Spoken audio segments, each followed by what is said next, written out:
Gwyn Eiddior ydw I, a fi ydy dylunydd y gyfres Prosiect Pum Mil.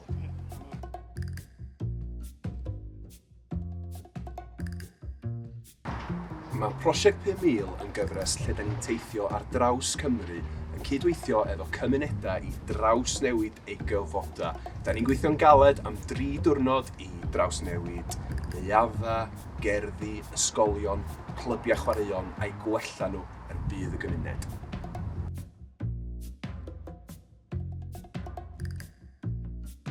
Y peth gorau am weithio'r Prosiect Pum Mil ydy gweithio efo Trystan and Emma, wrth gwrs. Barod! Ewch! Go!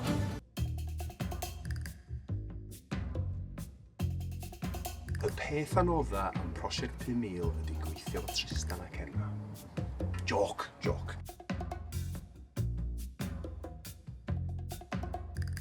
Fy nghyngor i unrhyw un sy'n am gychwyn ei prosiect ei hunan ydy amynedd i'w amod pob llwyddiant.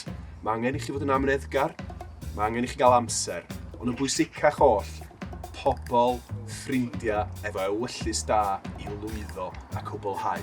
Achos pan mae pobl yn tynnu at ei gilydd, yn cydweithio ac yn cael hwyl, mae unrhyw beth yn bosib, a mae Prosiect Pum Mil yn profi hynny.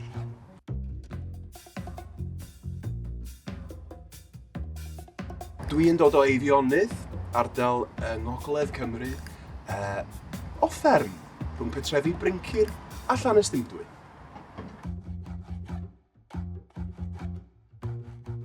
Bore yma, i frecwast, mi ges i wy wedi sgramblo, ac oedd yn hyfryd iawn. Ymlacio, falle cerdded i ben mynydd prydferth yn yr haul, neu mynd i reidio beic, wedyn cael cinio blasus. Chydig bach o dapas efallai.